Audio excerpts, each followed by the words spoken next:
Changing Narratives, and on today's episode, I'm joined by three amazing guests to discuss the world of finance. So if you've already done so, grab yourself a notepad, a drink, because today we're here to give you some top tips and advice in getting you into the world of finance.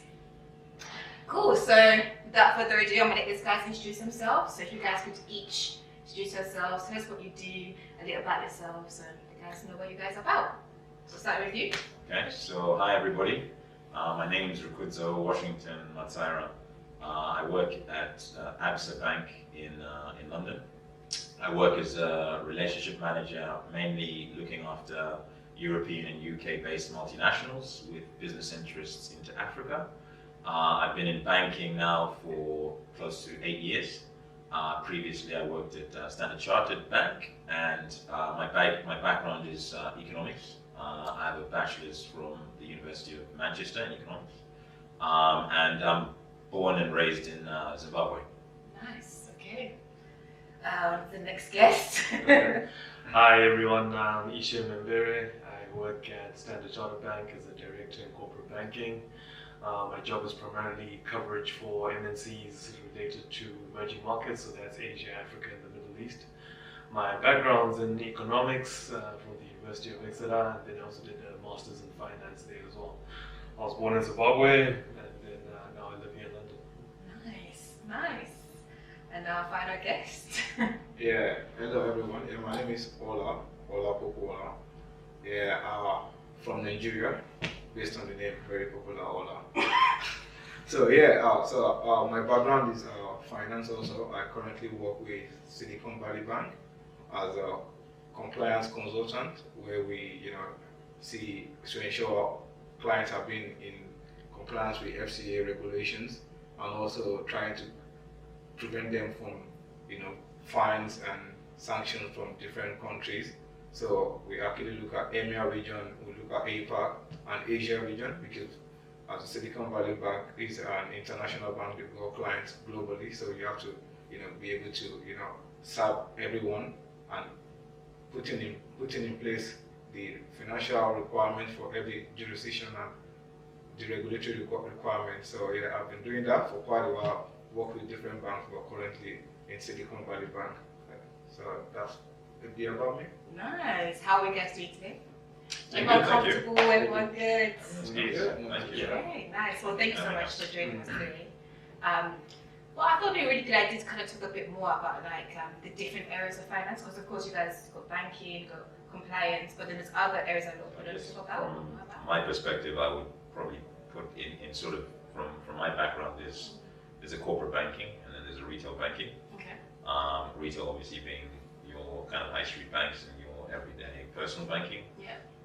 And I suppose me and Ishe come from the same area where we're working corporate banking. Okay. Within corporate banking in itself, you have different functions.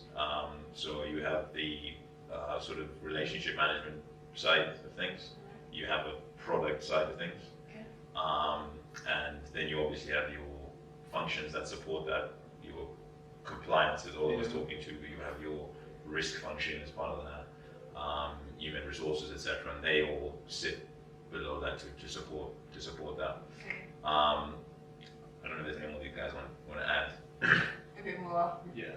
So I would like to think of it as Guz was saying, just to add on, is that within banking there's an entire ecosystem of support services that are there. So regardless of your background in terms of your studies, there's a relatable function in which you can provide value within the banking sector.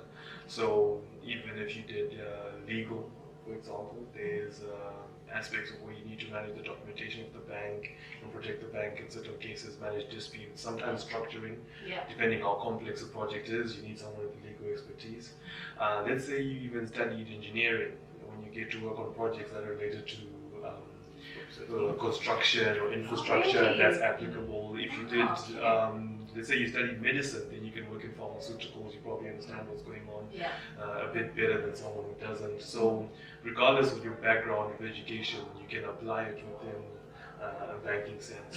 What you just need to do is take the time to understand what your client wants to do and where they want to get to, and then you're just sort of supporting them in terms of linking the finance aspect to it.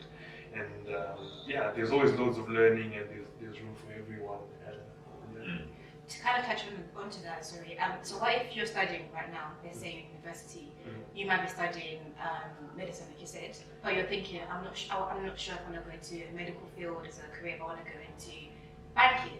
How is that process, how does that normally tend to happen, especially if you're coming from an experience of like a medical background, not necessarily economics or accounting? Like, how can I actually get into banking, that kind of background, like educational background?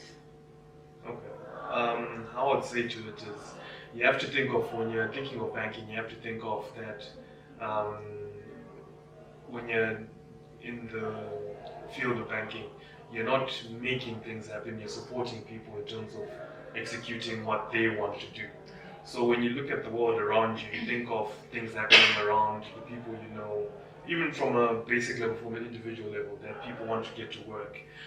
People want to build houses, people want to take their children to school, people want to engage in all different activities. There's an element of finance behind it. Okay.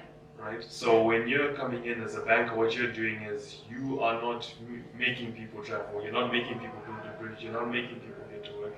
What you're doing is you are waiting there, and then the client comes to you and they say, listen, I needed my child to go to a certain school, and I earn this much money, but I don't have the lump sum to pay school fees at once.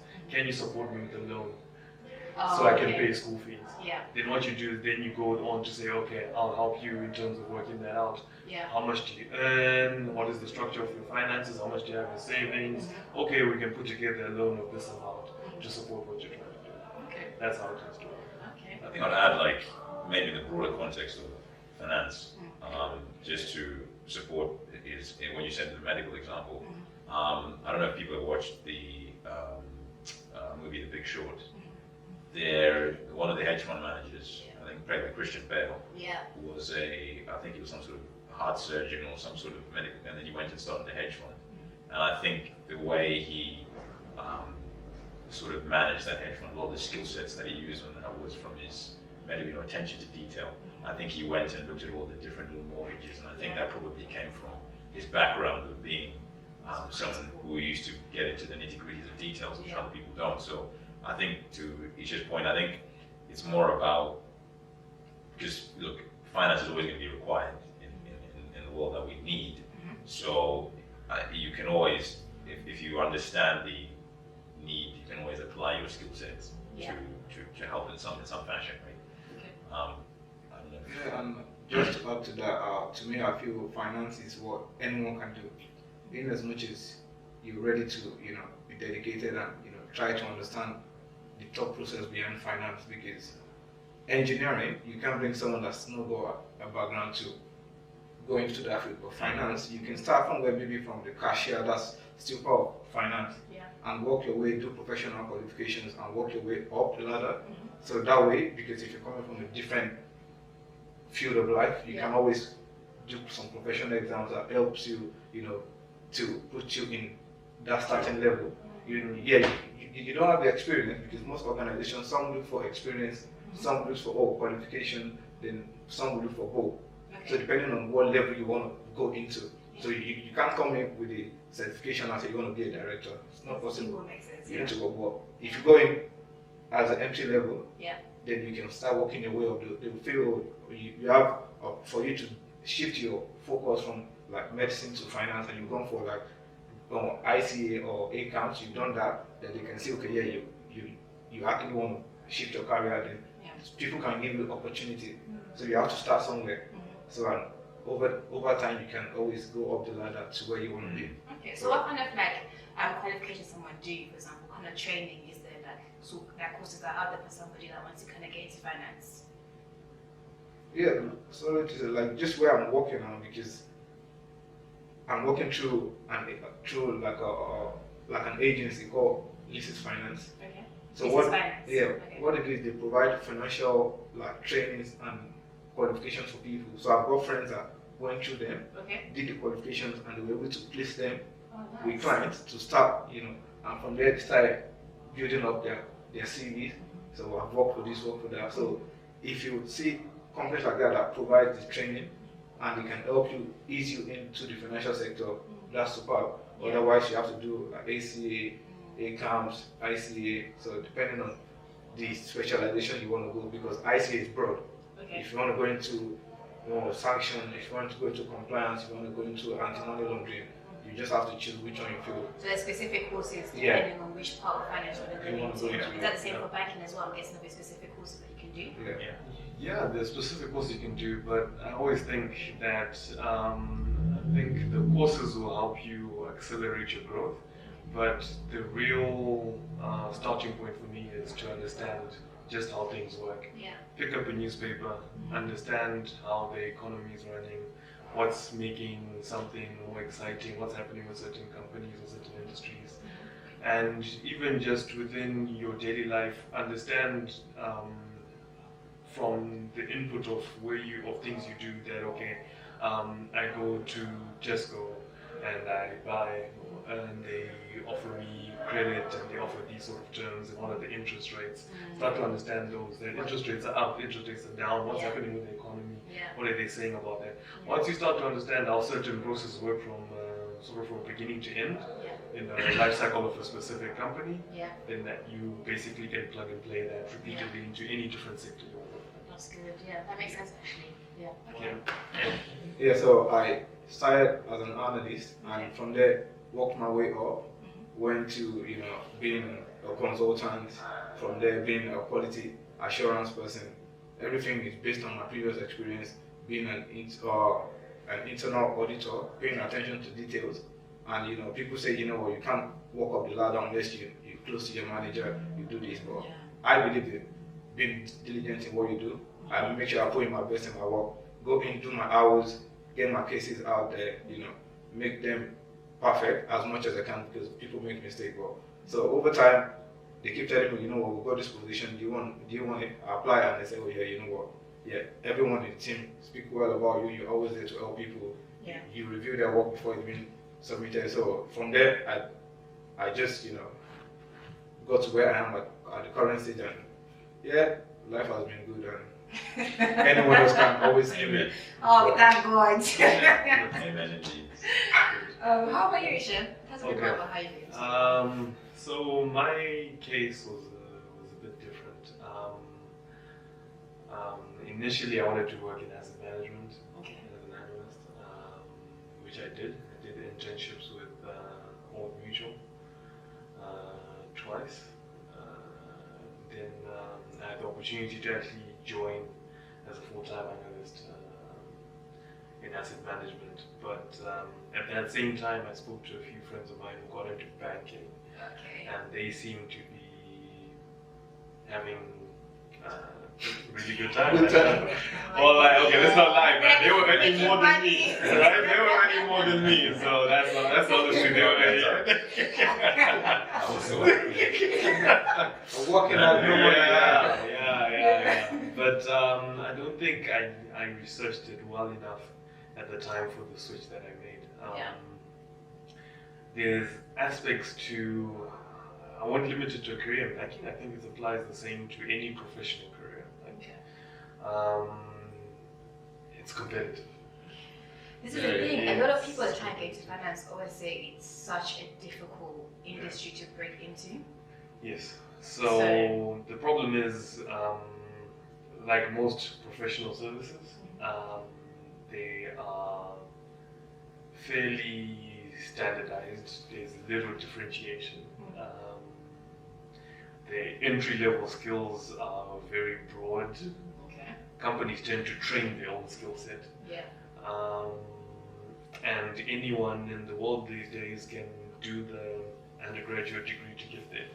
So when you talk about a career in banking, I think at the time that I graduated, I was trying to get into banking, that was 2012. If I understand right, it was 20,000 applications for every one job opening, right? So it wasn't something easy to get, and you're competing with everyone from China, Oxford, Harvard, wherever in the world. So I had to take a different route, which is whereby I wasn't successful in directly targeting the big banking institutions, but I took sort of a job to the side, which was with the Royal Bank of Canada. Okay. Joined them as an analyst, and the decision was simple. I could either make a career out of this job that I got, unfortunately got, or I could keep heading to where I want to be. And to find that change or to make that delta, I couldn't be working 9 to 5. Okay. So I made the commitment that I'm going to get into banking, into a top tier bank by hook or crook. So in the basic job that I have as an analyst, I started pushing extra hours. I started pushing weekends, Saturdays and Sundays, extra 4 hours a day during the week. And within 3 months, I managed to move reporting lines from someone who was the head of UK at that time to an executive director on the board of the group. Oh, nice. And he's the person that mentored me for the next 3 months. And he asked me, like, where are you trying to go? And I told him honestly, my intention is not to stay here within your bank. I actually want to go into a sales role within banking, within a top tier bank. And he helped me do that. So he pushed for me in terms of gave me strong recommendations when I found a job I wanted and I applied for it. And those recommendations helped me stand out when I applied to Standard Chartered Bank. And that's how I got into Standard Chartered Bank. Yeah. Nice, and that's been it for since then, And, right? yes. Yes, no, the money's just coming in. Yeah, and then from there it was getting into Standard Chartered Bank, and it's not that I got there and I made it. No, I just soon realized I'm there, but the level I joined, everyone there is also trying to move ahead from that level. So the competition never stops. Yeah. And for the last 8 years, it's been a lot of intense competing. I could have sat back and relaxed. And yeah, sure, I'll still be doing the same job, I'll still be comfortable. But if you're really trying to make that difference for yourself, you then have to start making a lot of extra input, reading on yourself at home, knowing what's happening everywhere, and just doing that extra until I got promoted to third. The way I found it is that people don't promote you, then train you. Okay. You first put yourself to that level, then they don't have a choice but to promote you. So I don't think too many people will say, oh, I'm going to put you to the next level, then I'll invest so much time to try and make you catch up. You first push yourself so that they realize that, okay, listen, this person is more or less doing the job higher than we put them. We don't have a choice. We have to promote you. It's sort of how it's played out. Okay, and how about yourself, Washington? How did you get into I don't know if my story is going to be as great as this. So I started, my journey started, I think, my second year in university. So I was lucky enough to be able to go on an internship with Standard Chartered Bank in Singapore. So I spent 10 weeks in my second year in Singapore working in a coverage role. I used to report into the head of commodity traders and agribusiness. So that was my first kind of introduction to what a bank did. And at that point, I think internships are actually really, for me, I found them to be the easiest way to get into a banking role. Because you already know a lot of the teams, you already know how the culture of the bank, they already know you. So you in that kind of competitive scenario that Isha is alluding to, you already have way more stock behind you. So I then obviously went back and did my final year, graduated, and started doing the applications as most other people do. I was actually lucky enough that I didn't apply to Standard Chartered for a role. I applied to a lot of different other places. They actually came to me and said, well, there's a role in London for an analyst role in coverage, in covering financial institutions, and they asked me whether I would be interested.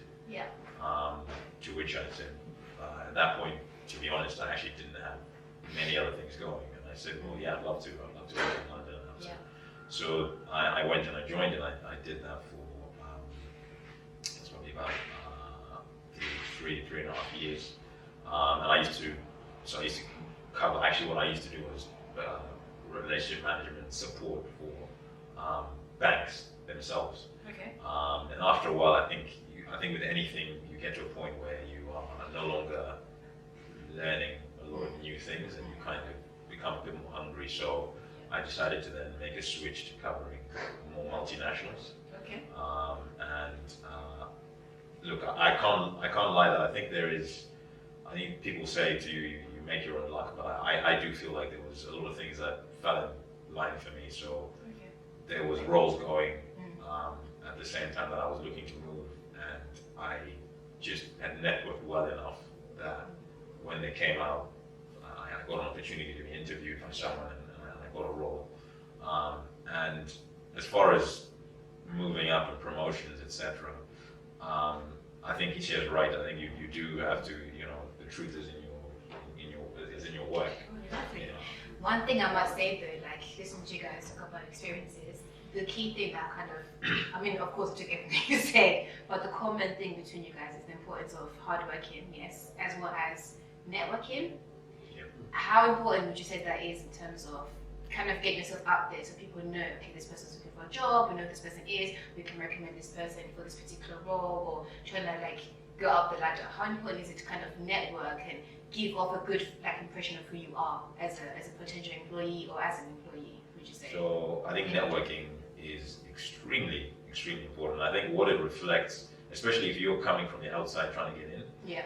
by saying, if you come in, people identify with names and things that they know. So if you come in and say, oh, you work with Isha Standard Chartered, yeah, I know him. Already the person is like, oh, okay, I can go and speak to Isha after I speak to you and hear what he says. And networking also helps you to get information, right? Because if I wanted to apply the job at Silicon Valley Bank, for instance, I can go to Ola and be like, so Ola, tell me about the culture, what are the key things? And he'll tell you, there's a big thing around here about, being very, very focused on frontline risk and, owning risk or whatever the culture is. And so when I go into an interview, I can then go in and resell that and say, look. Yeah. So I remember I applied for a role at Citibank. Yep. And I think their tagline is "City never sleeps" or something. There was something that they used to say a lot within the office. Okay. And one of my friends who worked at Citi says, we say this a lot. Yeah. And I went to an interview and I said it, and guess what? The guy was like, wow. That's it. We say that a lot. Yeah. So he's thinking I came up on the spot, and I was like, nah, I was told. And guess what? Yeah. Go to the next round. Yeah. So that's my experience. I don't know. But then for somebody that doesn't necessarily know people that work in the industry, what kind of tips do you give them to kind of get them put themselves out there? Is it like networking events they can go to? Yourself out there and networking. So networking is key. Yeah. Because that's what will get you the job. You will never know if the job is going on, but when you have people around, they tell you, are you aware of this? Have you tried to do this? Send your CV to this person. It's going to call you. But that's just It's very important. yeah. So you never know who you're going to be on your way up. So just be nice to everyone and just try and keep yourself put open. yourself out there. Yeah, just keep yourself out there. Okay. If you had to give 3 key main tips when it comes to interviews, what kind of tips would you guys give? Maybe we can go one each, right? Yeah, maybe. I guess for me, I can say your attention and focus. You need to focus on, if you have 2 interviewers, don't just focus on one person. You Okay. need to try and draw attention from both parties and try to read their body languages, because that's very key. My advice would be to read 2 or 3 case studies that relate to the industry you're applying to, Okay. and understand them in very good detail. And that will form the basis of examples you can give when you're answering any questions. Like if you really understand the story of a certain event that happened, and then they ask you certain questions, you can always find ways to interlink it back to something you did. Like, for example, let's say we're going for an accounting job, and you study the issue of Enron very well, right? It's a popular one, right? It's in every university, right? And then no matter what question they ask you, just always write like, okay, we'll go back to the Enron and what happened there. Those guys didn't do a fantastic job. I would have done it differently, right? And then you quote an example of where it did work well, So just do, like, before you go into a certain interview for a specific sector, regardless you look at the job profile, and then you look at, you can Google certain stories surrounding that certain topic, Yeah. and then just pick a story and research it to the end. Okay. And then whenever you get a question, and be honest, don't claim that you're a superstar. You just be honest enough that, listen, I've been reading a lot, and this is what I understood from this that I've been reading on this topic. Yeah. And I think it plays well with what I think is my opinion on whatever answer. Okay. That's good. It's actually interesting that you came up with that example about don't be overconfident. I had an interview once where I said I had business acumen, and the lady asked me, "What's business acumen?" No idea what it was. Never call back. I think just following up on Issa's point, I think from my side, I guess I'll put that in be prepared.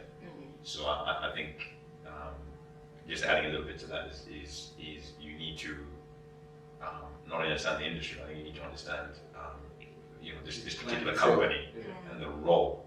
What are they actually looking for? And have I prepared enough that I can tick off the bits that are coming? Yeah. I think for me, the other things are kind of soft skills things, or things, the small things. Like you've got to be there early, right? Don't be late for your interview. Yeah. Make sure that you are dressed appropriately. Make sure you are, as I was saying, you're focused. You're looking sharp. Because I think we were talking about this earlier. Those first impressions, before you even say anything, already start being molded by how you come across, and then you speak. So you want to give yourself the best foot forward. You want to, want people to be like, you look the part. Yeah. Now let's hear whether you actually can. But I think for me, the biggest thing, like really, is probably preparedness. You need to be prepared. If you had to give each of you one tip on how to, outside of kind of knowing people and outside of kind of the networking world, what's one tip that you can give somebody to kind of So stand look, out? I think my view is this: CVs, etc., are just a way for the initial screening. Yes. Right? So it's the first step to being able to be like, look, we've got 10,000, whatever, 5,000 people have applied, and we only want to interview a handful. So how are we going to do it? We're going to look through CVs, and that's why there are minimum requirements, etc. But I think once you get to the interview stage, I think there are opportunities for you to really differentiate yourself.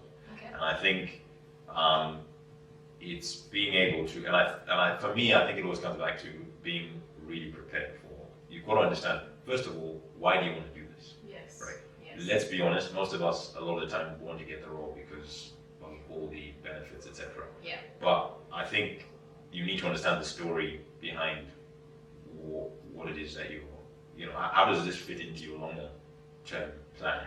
Yeah. And you as an individual, what is your story, and what are you bringing? I think I'd say when it comes to differentiation, I think the easiest thing you can do for yourself so that you're easily differentiated whenever you go into a room or a particular situation is to actually have experiences. Start by doing things that are within your control, whether it's you volunteer or you just read more and you read abstractly, not your studies. Read outside your studies, something different, something that not everyone's doing. And give yourself those experiences where you're attending different events, you're talking to people. And by talking to people doesn't mean like, I want to be a banker, I'll only go to banker events and places where I meet bankers. No, talk to people who've got experience in different fields. They'll still add value to you in certain things that they'll say. And they'll develop your network. And those give you reference points that you can always relay when you're in a conversation with someone else. And that becomes your differentiator. Straight to the point. So if people can always go straight to the point on their personal statements or even on the CVs, and trying to go to the main point where when they search some keywords, it can easily bring up your CV. Then when you get the opportunity to go for the interview, you cannot explain in more details what this means and what that means, and just be able to back up whatever is in your CV. That's very true. Because that's very key. You don't want to be like Mr. Washington. You actually brought up a very good point about being relevant in what you communicate in your interviews and in your CV. I've seen CVs where the things that are highlighted and actually high up on the CV are not relevant to the job that's being advertised. So you can get a job that requires someone who's analytical, good at programming, good at IT, and someone starts quoting the example of when they worked at a department store selling clothes. Yeah, you feel. It was a good experience, well done you, but yeah, so you're not going to tell us how you're going to do your coding. Yeah. So that's the sort of thing you can leave out and you Leave can out, tell yeah. them when you meet them, and it's an interesting story, I hope. Mm. But So PS. yeah, It's the it's point. not relevant for what Yeah. you're discussing in the moment. And Sometimes having the honesty to just say, look, my strengths are this, and I have points of development, Yeah. or I have some areas where I'm weaker in. Yeah. But you can turn that into a strength by saying, but by me coming to Yeah. do this, Yeah. one, I can add my strengths, but also I'm going to start developing this, and this is because my story is that I'm trying to get to this point. Exactly. And so this is how it all fits in. Then it starts to sort of gel, and it makes sense, and someone can be like, I can follow what you're saying. Yeah. Whereas if you've got weaknesses and you're trying to cover them Yeah. by saying, I worked at a department store, so yeah, I've managed, cash or whatever. It's not, Yeah. okay, that's interesting. It's not really, just admit it. I don't have that particular point, I have to be honest, but I would like to develop it. Yeah. I think that's really key as well. I think a lot of people always think about the end product, but then for you, realistically, I think some employees want to see if they can develop you to actually reach that point. Yeah. You're going to join a company because you just want the money, or do you actually want to develop yourself? Yeah. And I think that's one thing a lot of people kind of go into interviews that mindset of, no, I want to just sell. But just be honest and just say, no, I may not quite be there, but I'm willing to get there. And I think your company can actually provide me with the skills and resources to actually get to where I want to be. Yeah. So I think that's a very good point. We've now come to the third part of this episode where we do urban trivia. You meant to no? okay. So in this part, I asked you guys 5 questions, urban related. If you answer 3 out of 5 questions, I take you guys for dinner, Nando's. If not, you guys take me out for Nando's. Okay. Cool. Thank you. Okay, so first question, and you have 10 seconds to answer these questions. Okay. So first question: Africa makes up what percentage of the world's total land area? Is it 12%, 20%, or 44%? 20%. 44%. Final answer? 44. 44, okay. No. You was right. I said it. 20%, okay. That's okay. That's okay. Still have time. Still have time. Which volcano in Tanzania is the highest mountain in Africa? Kilimanjaro. Ooh, that's good. Yep, that's it. Don't be worried now. Third Look for question the odd questions. is.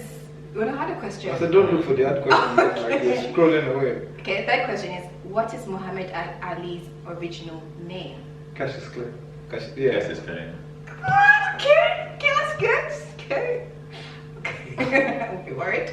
Fourth question Just for one is: more. Which city is widely acknowledged as the birthplace of hip hop between Houston, Texas, Compton, Los Angeles, or the Bronx, New York? The Bronx, New York. Yeah, out of the Bronx, yeah. Yeah. Guys are quick. That's Okay, so Nando's, guaranteed. Yeah, Nando's is now I guaranteed. Nando's Can we make it 2 Nando's? Oh, I don't know what you want to buy. what is happening here? Okay, maybe we can up it to Wagabah. Let's see, upgrade.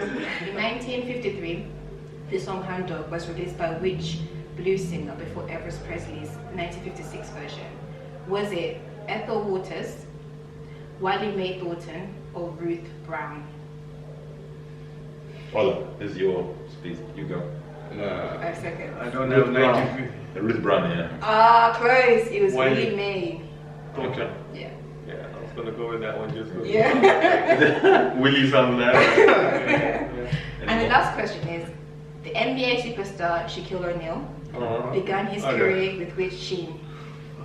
Los Angeles Lakers, Orlando Magic, It's bad time for basketball questions, but. Yeah. No, oh yeah, oh no. But like LA Lakers, let's go there. No. Maybe Chicago. Yeah. You mean ended his career? No, started Started his career. Not LA. He didn't sign He LA. didn't start that. Yeah, maybe Chicago. What was it? Chicago Bulls and Orlando, what did you say? Orlando Magic. Orlando Magic. Huh? The Orlando Magic looks a I bit don't smaller. remember, I but don't team. remember Shaq playing for the Bulls.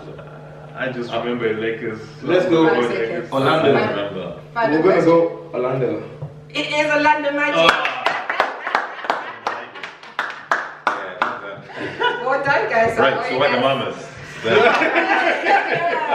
Wait, so the only question. Anyway, guys, we've reached the end of this episode. I want to say a big thank you to you guys for joining me today. And I really hope you guys got some really invaluable insight into kind of make sure that you guys kind of stand out and get into the world of finance. And thank you so much for joining us today. Have a good night, have a good day, have a good evening. Bye, guys. Thank you See you guys. later. Bye. Bye.